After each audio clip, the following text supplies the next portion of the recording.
ನಮಸ್ಕಾರ ಸ್ನೇಹಿತರೆ, Karnataka matters YouTube ಚಾನಲ್ಗೆ ನಿಮಗೆಲ್ಲ ಮತ್ತೊಮ್ಮೆ ಆತ್ಮೀಯ ಸ್ವಾಗತ. ಮಧ್ಯಪ್ರಾಚ್ಯದಲ್ಲಿ ನಡೀತಾ ಇರುವ ಯುದ್ಧ ಈಗ ಅಮೆರಿಕ ಮತ್ತು ಇರಾನ್ ನಡುವಿನ ನೇರ ಕದನವಾಗಿ ಬದಲಾಗಿದೆ. ಹೌದು, ಅಮೆರಿಕನ್ ಸೇನೆ ಈಗ ಇರಾನ್ನ ಜೀವನಾಡಿ ಅಂತಲೇ ಕರೆಸಿಕೊಳ್ಳುವ ಕಾರ್ಗ್ ದ್ವೀಪದ ಮೇಲೆ ಭೀಕರ ದಾಳಿ ನಡೆಸಿದೆ. ಇರಾನ್ನ ಈ ಒಂದು ಅಟ್ಯಾಕ್ನಿಂದ ಇಡೀ ಇರಾನ್ ತತ್ತರಿಸಿ ಹೋಗಿದೆ. ಅಷ್ಟೇ ಅಲ್ಲ, ಅಮೆರಿಕದ ಅಧ್ಯಕ್ಷ ಡೊನಾಲ್ಡ್ ಟ್ರಂಪ್ ಅವರು ಬರೋಬ್ಬರಿ 38 ವರ್ಷಗಳ ಹಿಂದೆಯೇ ಅಂದರೆ 1988ರಲ್ಲೇ ಈ ದ್ವೀಪದ ಮೇಲೆ ದಾಳಿ ಮಾಡೋ ಬಗ್ಗೆ ಮಾತಾಡಿದ್ರು ಅನ್ನೋದು ಈಗ ಜಗತ್ತಿನಾದ್ಯಂತ ಸಂಚಲನ ಸೃಷ್ಟಿಸಿದೆ. ಹಾಗಾದರೆ ಏನಿದು ಕಾರ್ಗ್ ದ್ವೀಪ? ಇದರ ಮೇಲೆ ಟ್ರಂಪ್ ಕಣ್ಣು ಬಿದ್ದಿದ್ಯಾಕೆ? ರೊಚ್ಚಿಗೆದ್ದ ಇರಾನ್ UAE ಮೇಲೆ ದಾಳಿ ಮಾಡಿದ್ಯಾಕೆ? ಇದರಿಂದ ಜಗತ್ತಿನಾದ್ಯಂತ ಪೆಟ್ರೋಲ್ ಬೆಲೆ ಗಗನಕ್ಕೇರುತ್ತಾ? ಇಂದಿನ ವಿಡಿಯೋದಲ್ಲಿ ಇದೆಲ್ಲದರ ಕಂಪ್ಲೀಟ್ ಡೀಟೇಲ್ಸ್ ನೋಡೋಣ. ವಿಡಿಯೋ ಶುರು ಮಾಡೋದಕ್ಕೂ ಮೊದಲು ನೀವಿನ್ನೂ ನಮ್ಮ ಚಾನಲ್ಗೆ ಸಬ್ಸ್ಕ್ರೈಬ್ ಆಗಿಲ್ಲ ಅಂದರೆ ಈಗಲೇ ಸಬ್ಸ್ಕ್ರೈಬ್ ಆಗಿ, ಹಾಗೆ ಪಕ್ಕದಲ್ಲಿರೋ ಬೆಲ್ ಐಕಾನ್ ಪ್ರೆಸ್ ಮಾಡಿ. ಸ್ನೇಹಿತರೆ, ಶುಕ್ರವಾರ ರಾತ್ರಿ ಅಮೆರಿಕದ ಸೆಂಟ್ರಲ್ ಕಮಾಂಡ್ ಪಡೆಗಳು ಇರಾನ್ನ ಅತಿದೊಡ್ಡ ತೈಲ ರಫ್ತು ಕೇಂದ್ರವಾದ ಕಾರ್ಗ್ ದ್ವೀಪದ ಮೇಲೆ ಭಾರಿ ಪ್ರಮಾಣದ ವೈಮಾನಿಕ ದಾಳಿ ನಡೆಸಿದೆ. ಬರೋಬ್ಬರಿ 90ಕ್ಕೂ ಹೆಚ್ಚು ಸೇನಾ ನೆಲೆಗಳು, ಕ್ಷಿಪಣಿ ಸಂಗ್ರಹಗಾರಗಳು ಈ ದಾಳಿಯಲ್ಲಿ ಮಣ್ಣು ಪಾಲಾಗಿವೆ. ಈ ದಾಳಿಯ ಬೆನ್ನಲ್ಲೇ ಡೊನಾಲ್ಡ್ ಟ್ರಂಪ್ ಅವರ 1988ರ ಇಂಟರ್ವ್ಯೂ ವಿಡಿಯೋವೊಂದು ವೈರಲ್ ಆಗ್ತಾ ಇದೆ. ಟ್ರಂಪ್ ಅವರು ಅಮೆರಿಕದ ಅಧ್ಯಕ್ಷರಾಗುವ ಎಷ್ಟೋ ದಶಕಗಳ ಮೊದಲೇ ಕೇವಲ ಓರ್ವ ಉದ್ಯಮಿಯಾಗಿದ್ದಾಗ ದಿ ಗಾರ್ಡಿಯನ್ ಪತ್ರಿಕೆಗೆ ನೀಡಿದ್ದ ಸಂದರ್ಶನ ಅದಾಗಿತ್ತು. ಆಗ ಇರಾನ್ ಇರಾಕ್ ಯುದ್ಧ ನಡೀತಾ ಇತ್ತು.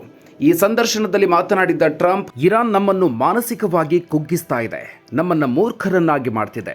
ನಮ್ಮ ಒಬ್ಬ ಯೋಧನ ಮೇಲೆ ಅಥವಾ ಹಡಗಿನ ಮೇಲೆ ಒಂದು ಗುಂಡು ಹಾರಿದ್ರು ನಾನು ನೇರವಾಗಿ ಹೋಗಿ ಅವರ ಕಾರ್ಗ್ ದ್ವೀಪವನ್ನೇ ಓಡಾಯಿಸ್ತೀನಿ ಅಂತ ವಾರ್ನಿಂಗ್ ಕೊಟ್ಟಿದ್ರು.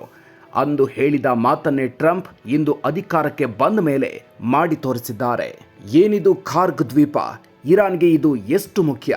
ಟ್ರಂಪ್ ಈ ದ್ವೀಪವನ್ನ ಇರಾನ್ನ ಕ್ರೌನ್ ಜುವೆಲ್ ಅಂದರೆ ಕಿರೀಟದ ಮುತ್ತು ಅಂತ ಕರೆದ್ರೆ, ಪ್ರಖ್ಯಾತ ಬರಹಗಾರರು ಇದನ್ನ ಪರ್ಷಿಯನ್ ಕೊಲ್ಲಿಯ ಅನಾಥ ಮುತ್ತು ಅಂತ ಕರೀತಾರೆ. ಕೇವಲ 20 ಚದರ ಕಿಲೋಮೀಟರ್ ವಿಸ್ತೀರ್ಣ ಇರುವ ಈ ಪುಟ್ಟ ದ್ವೀಪ ಇಡೀ ಇರಾನ್ ದೇಶದ ಆರ್ಥಿಕತೆಯ ಬೆನ್ನೆಲುಬು.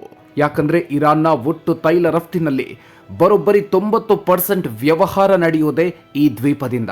ಪರ್ಷಿಯನ್ ಕೊಲ್ಲಿಯ ಇತರ ಕಡೆಗಳಲ್ಲಿ ಸಮುದ್ರದ ಆಳ ಕಡಿಮೆ ಇರೋದ್ರಿಂದ ದೊಡ್ಡ ದೊಡ್ಡ ತೈಲ ಹಡಗುಗಳು ಅಲ್ಲಿಗೆ ಹೋಗೋದಕ್ಕೆ ಸಾಧ್ಯ ಇಲ್ಲ. ಆದರೆ ಈ ಕಾರ್ಗ್ ದ್ವೀಪವಿರುವ ಜಾಗದಲ್ಲಿ ಸಮುದ್ರ ಆಳವಾಗಿರೋದ್ರಿಂದ ಜಗತ್ತಿನ ಮೂಲೆ ಮೂಲೆಗೆ ತೈಲ ಸಾಗಿಸುವ ಹಡಗುಗಳು ಇಲ್ಲಿಗೆ ಬರುತ್ತೆ. ಒಂದು ವೇಳೆ ಈ ದ್ವೀಪದ ತೈಲ ಘಟಕಗಳು ನಾಶವಾದರೆ ಇರಾನ್ ಸರ್ಕಾರಕ್ಕೆ ₹1 ಆದಾಯವೂ ಇಲ್ಲದಂತಾಗುತ್ತೆ. $100 ದಾಟಿದ ಕಚ್ಚಾ ತೈಲ ದರ ಜಗತ್ತಿಗೆ ಕಾದಿದೆಯಾ ಕಂಟಕ? ಸದ್ಯಕ್ಕೆ ಅಮೆರಿಕ ಒಂದು ಜಾಣ್ಮೆಯ ಹೆಜ್ಜೆ ಇಟ್ಟಿದೆ. ಕಾರ್ಗ್ ದ್ವೀಪದ ಸೇನಾ ನೆಲೆಗಳನ್ನಷ್ಟೇ ಧ್ವಂಸ ಮಾಡಿದ್ದೀವಿ, ತೈಲ ನೆಲೆಗಳನ್ನಲ್ಲ ಅಂತ ಸ್ಪಷ್ಟಪಡಿಸಿದೆ. ಆದರೆ ಡೊನಾಲ್ಡ್ ಟ್ರಂಪ್ ಮಾತ್ರ ತಮ್ಮದೇ ಸ್ಟೈಲ್ನಲ್ಲಿ ವಾರ್ನಿಂಗ್ ಕೊಟ್ಟಿದ್ದಾರೆ. ನಾವು ತೈಲ ನೆಲೆಗಳನ್ನು ಬಿಟ್ಟಿದ್ದೀವಿ ನಿಜ, ಆದರೆ ಇರಾನ್ ಏನಾದರೂ ಹೋರ್ಮುಜ್ ಜಲಸಂಧಿಯಲ್ಲಿ ಹಡಗುಗಳ ಓಡಾಟಕ್ಕೆ ಅಡ್ಡಿಪಡಿಸಿದ್ರೆ ನಮ್ಮ ನಿರ್ಧಾರ ಬದಲಾಗುತ್ತೆ. ಬೇಕಿದ್ರೆ ಸುಮ್ಮನೆ ತಮಾಷೆಗೆ 2 ಬಾರಿ ಆ ದ್ವೀಪದ ಮೇಲೆ ದಾಳಿ ಮಾಡ್ತೀವಿ ಅಂತ ಗುಡುಗಿದ್ದಾರೆ. ಜಗತ್ತಿನ 20% ತೈಲ ಪೂರೈಕೆಯಾಗುವ ಹೋರ್ಮುಜ್ ಜಲಸಂಧಿಯಲ್ಲಿ ಈಗ ಹಡಗುಗಳ ಸಂಚಾರ ಸಂಪೂರ್ಣ ಸ್ಥಗಿತಗೊಂಡಿದೆ. ಇದರಿಂದಾಗಿ ಜಾಗತಿಕ ಮಾರುಕಟ್ಟೆಯಲ್ಲಿ ಕಚ್ಚಾ ತೈಲದ ಬೆಲೆ ಬ್ಯಾರೆಲ್ಗೆ $100 ಗಡಿ ದಾಟಿದೆ. ಒಂದೊಮ್ಮೆ ಕಾರ್ಗ್ ದ್ವೀಪದ ಜಗಳ ಮತ್ತಷ್ಟು ತಾರಕಕ್ಕೇರಿದ್ರೆ ಆಯಿಲ್ ಬೆಲೆ ಇನ್ನೂ ಹೆಚ್ಚಾಗೋ ಸಾಧ್ಯತೆಯಿದೆ. ಇತ್ತ ಅಮೆರಿಕದ ದಾಳಿಯಿಂದ ರೊಚ್ಚಿಗೆದ್ದಿರೋ ಇರಾನ್ ಸುಮ್ಮನೆ ಕೂತಿಲ್ಲ. ಯಾವ ದೇಶಗಳು ಅಮೆರಿಕಕ್ಕೆ ಸಹಾಯ ಮಾಡ್ತಾ ಇವೆಯೋ ಆ ದೇಶಗಳ ತೈಲ ನೆಲೆಗಳನ್ನು ನಾವು ಸುಟ್ಟು ಬೂದಿ ಮಾಡ್ತೀವಿ ಅಂತ ಇರಾನ್ ಎಚ್ಚರಿಕೆ ಕೊಟ್ಟಿದೆ. ಇದರ ಬೆನ್ನಲ್ಲೇ UAEಯ ಪ್ರಮುಖ ತೈಲ ರಫ್ತು ಕೇಂದ್ರವಾದ ಫುಜೈರಾ ಬಂದರಿನ ಮೇಲೆ ಡ್ರೋನ್ ದಾಳಿಯಾಗಿದೆ. ಡ್ರೋನ್ ಅನ್ನು ಹೊಡೆದುರುಳಿಸುವಲ್ಲಿ UAE ಯಶಸ್ವಿಯಾಗಿದ್ರೂ ಅದರ ಅವಶೇಷಗಳು ಬಿದ್ದು ಬಂದರಿನಲ್ಲಿ ಭಾರೀ ಬೆಂಕಿ ಕಾಣಿಸಿಕೊಂಡಿದೆ. ಒಟ್ಟಾರೆ ಕಳೆದ ಕೇವಲ 2 ವಾರಗಳಲ್ಲಿ ಅಮೆರಿಕ ಮತ್ತು ಇಸ್ರೇಲ್ ಸೇರಿ ಇರಾನ್ನ 15,000ಕ್ಕೂ ಹೆಚ್ಚು ಸ್ಥಳಗಳ ಮೇಲೆ ದಾಳಿ ನಡೆಸಿವೆ. ಈಗಾಗಲೇ 2,000ಕ್ಕೂ ಹೆಚ್ಚು ಜನ ಪ್ರಾಣ ಕಳ್ಕೊಂಡಿದ್ದು 30 ಲಕ್ಷಕ್ಕೂ ಹೆಚ್ಚು ಜನ ವಸತಿ ಕಳ್ಕೊಂಡಿದ್ದಾರೆ. ಹೊಸದಾಗಿ ಸುಪ್ರೀಂ ಲೀಡರ್ ಆಗಿರುವ ಮುಜ್ತಬಾ ಖಮೇನಿ ಎಲ್ಲಿದ್ದಾರೆ ಅನ್ನೋದೇ ಯಾರಿಗೂ ಗೊತ್ತಿಲ್ಲ. ಹೀಗಿದ್ರೂ ಇರಾನ್ ಮಾತ್ರ ಗರ್ಜಿಸ್ತಲೇ ಇದೆ. ಒಟ್ಟಿನಲ್ಲಿ ಮಧ್ಯಪ್ರಾಚ್ಯದ ಈ ಯುದ್ಧ ಈಗ ಇಡೀ ಜಗತ್ತಿನ ಆರ್ಥಿಕತೆಯನ್ನೇ ಬುಡಮೇಲು ಮಾಡೋ ಹಂತಕ್ಕೆ ಬಂದು ನಿಂತಿದೆ. ಸ್ನೇಹಿತರೆ, ಇರಾನ್ ಮತ್ತು ಅಮೆರಿಕ ಇಸ್ರೇಲ್ ನಡುವಿನ ಈ ಯುದ್ಧ 3ನೇ ಮಹಾಯುದ್ಧಕ್ಕೆ ನಾಂದಿ ಹಾಡಲಿದೆಯಾ?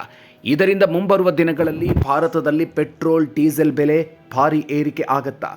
ಈ ಬಗ್ಗೆ ನಿಮ್ಮ ಅನಿಸಿಕೆಯನ್ನು ಕಾಮೆಂಟ್ ಬಾಕ್ಸ್ನಲ್ಲಿ ತಪ್ಪದೇ ತಿಳಿಸಿ.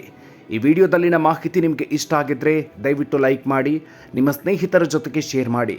ಮುಂದಿನ ವಿಡಿಯೋದಲ್ಲಿ ಮತ್ತೊಂದು ಇಂಟ್ರೆಸ್ಟಿಂಗ್ ಮ್ಯಾಟರ್ ಜೊತೆಗೆ ಮತ್ತೆ ಸಿಗೋಣ. ಅಲ್ಲಿವರೆಗೂ ನಮಸ್ಕಾರ.